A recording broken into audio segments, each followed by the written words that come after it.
Welcome to the deep dive. We are so glad you could join us today. We have a really compelling mission for this session. We really do.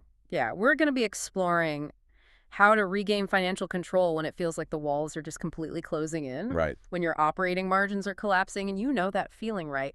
Where every single decision suddenly carries this massive, crushing weight. It is a phenomenal topic because it deals with a very specific, high-stakes kind of pressure, the Exactly. kind where you wake up at 3 a.m. thinking about cash flow, and every choice you make feels like a make-or-break moment for your survival. And our primary source for this deep dive is a strategic guide from an organization called Greystride.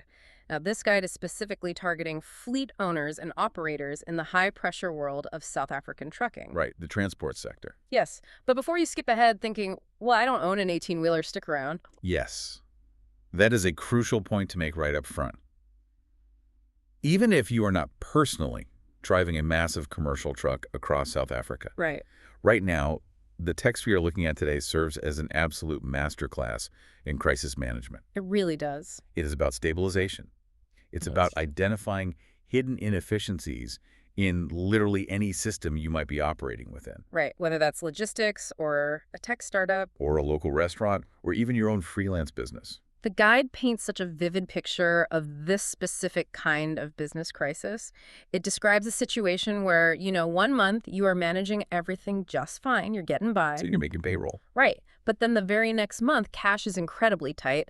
Fuel prices spike again out of nowhere. The tires on your vehicles need replacing. Always at the worst time. Always. Oh. And to top it all off, a key customer decides to pay you 2 weeks late. Suddenly, you are in the pressure cooker. It is a cascading effect. And what makes Greystride's text so universally applicable is that it addresses that exact feeling of losing control. Yeah. When margins shrink, the real risk is not just that you make less profit. The real risk is that you lose control of the operation entirely, and you start making reactive, panic decisions. Which brings us to the core philosophy of our deep dive today. The source makes it very clear control can absolutely be regained. Can. But, and this is the big mental shift, it cannot be regained by simply working harder. It requires working differently. Right, because if you are just putting your head down and grinding away at a broken system, you are only going to exhaust yourself while the margins continue to vanish. You're just spinning your wheels. Literally in this case. Yeah. You have to step back and restructure your approach. Okay, let's unpack this. The guide breaks this survival strategy down into some incredibly actionable steps. Let's start with what they call the dangerous instinct to chase growth. This is such a common trap. It really is. Yeah. When those margins start to shrink and panic sets, and the immediate human instinct is to just go get more loads, do more work. Just bring more money in the door. Exactly. Log more kilometers, generate more turnover to cover the gaps. What's fascinating here is the counterintuitive reality of that exact instinct. Greystride points out that if your pricing structure is already broken, adding volume actually accelerates your losses. Wait, I have to play devil's advocate here for a second. Backcourt. If I have an expensive truck sitting in the yard or a salaried team sitting idle in an office, I am making $0. Right. Nothing's coming in. And the bank still wants their installment next week. Isn't taking a job at a slight loss better than earning nothing at all? At least some money is coming in the door. It's a really common trap, and it's exactly why people go bankrupt while working 80-hour weeks. Really? Yes, you have to separate your fixed costs, like the bank loan, from your variable costs. Okay. If you take a trucking load that pays you less than the cost of the fuel, the driver's wages, and the wear and tear on the tires for that specific trip, you are literally paying your client for the privilege of moving their goods. Wow. When you put it that way, it sounds insane. But people do it every day. You are actively draining your remaining cash reserves to do the work. Before you even think about chasing growth, you have to stabilize and understand your true costs. That makes a lot of sense when you break it down like that. The source provides some mandatory stabilization questions you have to ask yourself. Okay, the non-negotiables. Yeah, and before we move on, I need to explain it like I'm 5 on one of these terms. They ask, do you know your true cost per kilometer, and have you updated your fuel recovery calculation in the last 30 days? That second one is huge. Right, but what exactly goes into a fuel recovery calculation? Is that just slapping a fuel surcharge on an invoice? It's a bit more complex than just a flat surcharge, which is where a lot of operators get caught out. Okay. A proper fuel recovery calculation requires knowing exactly how much fuel a specific truck burns under specific conditions. So like fully loaded versus empty. Yeah. Exactly. Fully loaded versus empty, or navigating steep mountain passes versus flat highways.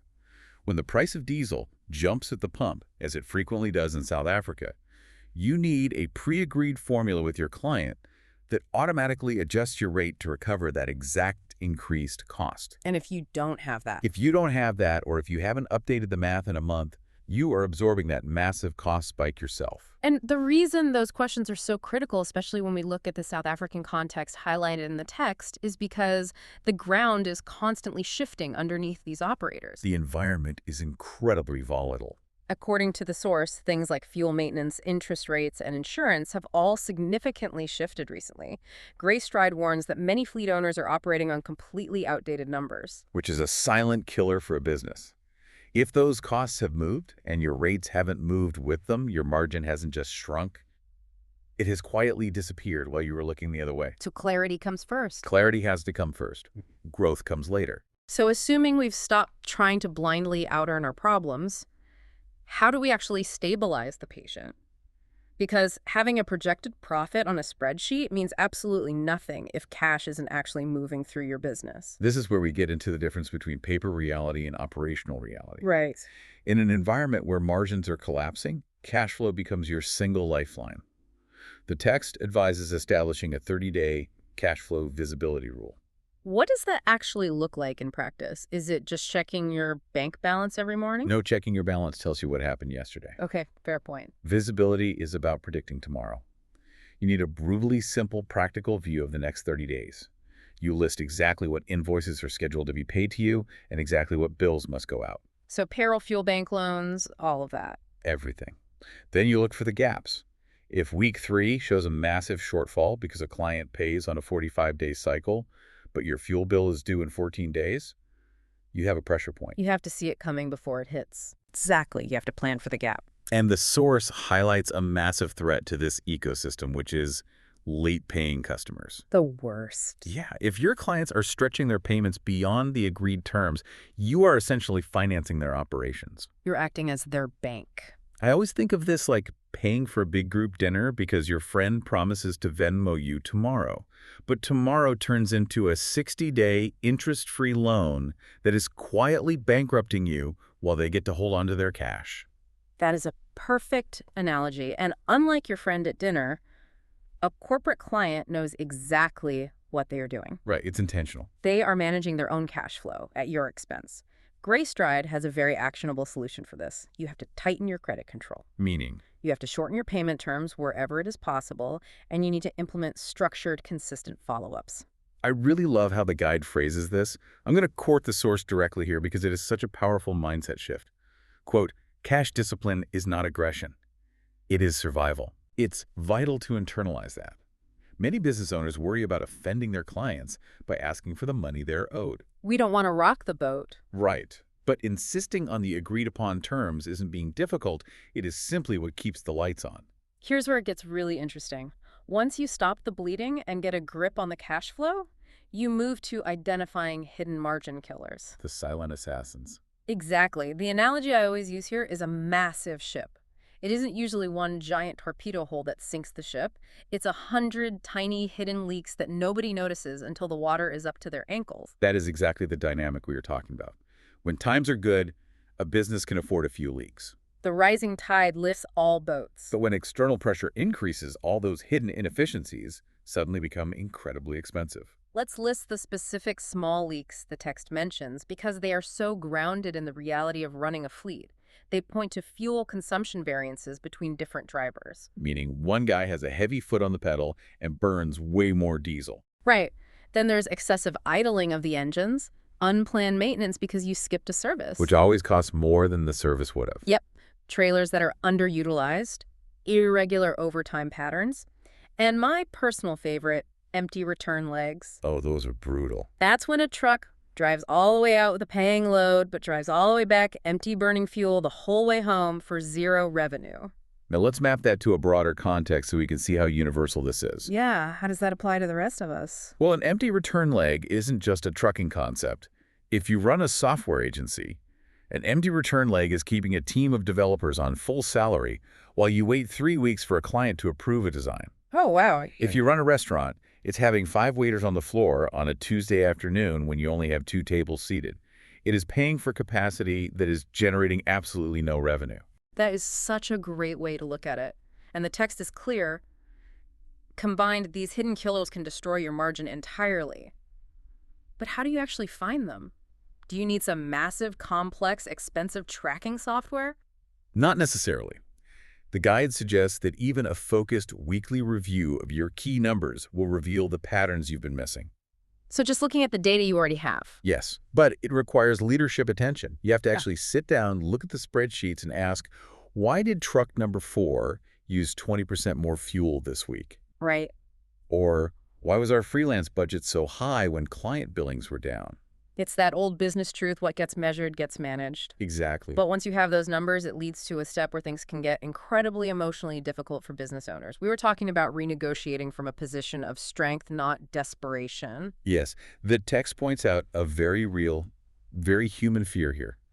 Operators avoid having rate conversations with their clients because they are absolutely terrified of losing the contracts.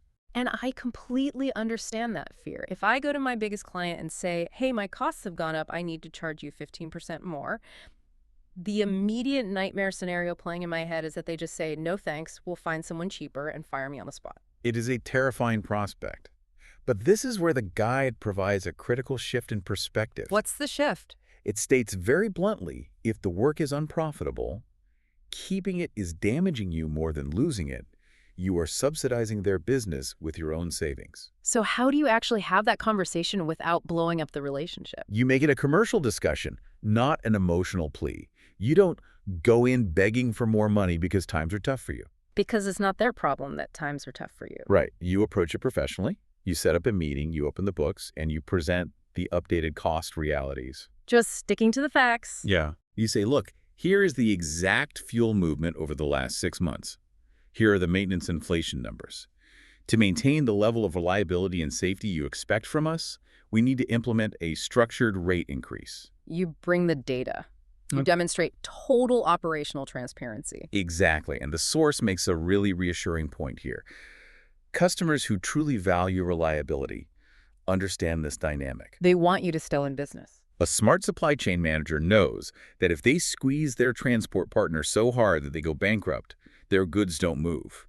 A sustainable partner must remain financially healthy to deliver the service. Now, what happens if the situation is already dire? We touched on the macro pressures earlier, but the source really lays out the intense environmental pressures currently facing South Africa. The operating environment is extreme. The source lists volatile fuel prices, extreme pressures in the agriculture, mining, and manufacturing sectors, and shifting cross-border dynamics.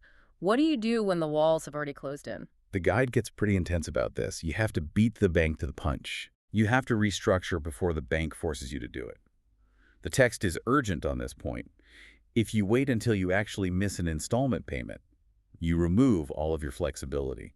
You lose your leverage. What exactly does restructuring look like in this context? The guide mentions asset finance structures and high-pressure assets. Can you translate that for us? Sure, a high-pressure asset is usually a piece of expensive equipment like a heavy-duty truck that is financed with a loan requiring a massive monthly minimum payment. So a big fixed cost. The pressure comes from the fact that you have to generate a huge amount of revenue just to cover the bank loan, let alone pay for fuel drivers and maintenance. Right. If the market slows down, that monthly payment doesn't change. It becomes a financial anvil around your neck. So how do you proactively handle that? You go to the bank before you miss a payment. You say the market has shifted and we need to negotiate adjusting our repayment structures. So asking for better terms, essentially. You might extend the term of the loan to lower the monthly payment. You might also need to reevaluate your overall fleet composition. What does that mean for the trucks? Maybe you have 10 trucks, but only enough profitable work for 7.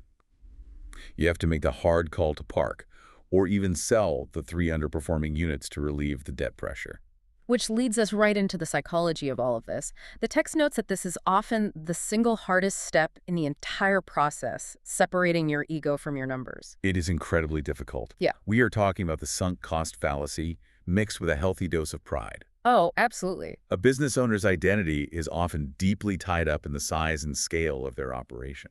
I can completely visualize this. You spent 5 years building this fleet. You loved telling people you had 20 trucks on the road. Now, intentionally choosing to park 5 of them or voluntarily exiting a big contract you fought hard to win feels like a massive step backward. It feels like failure. It feels terrible in the moment. You're shrinking the empire. Right. But the guide steps in here as the calm voice of reason. It assures the reader that this is not failure. It is strategic stabilization. There's a powerful quote from the text that I think every leader needs to hear. Strong operators understand that survival in tough cycles creates dominance in strong cycles.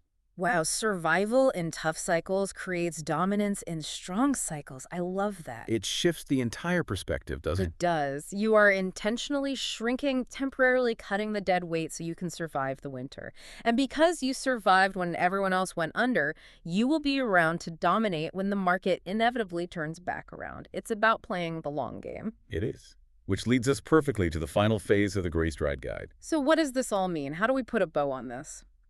The final step introduces the ultimate goal, moving from permanent reaction mode and shifting back to long-term strategy. When you are constantly firefighting, you are only making short-term survival decisions. You're just trying to get through the day. Right. Regaining control means you finally have the breathing room to step back and ask crucial structural questions. Yeah. You need to formulate a 24-month vision. Looking 2 years out. What should this business look like in 2 years?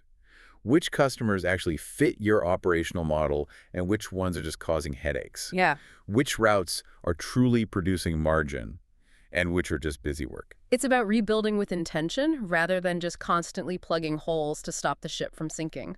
But the text also brings up a vital point about the human element of this crisis, why it is so incredibly hard to do this alone. When you are inside that pressure cooker, your perspective becomes completely distorted. It does. When you are the one signing the checks, every single phone call feels critical. Every delayed payment feels like a personal attack. Yes, it becomes so emotional. When you are operating at that level of constant stress, objective financial clarity becomes nearly impossible to maintain on your own.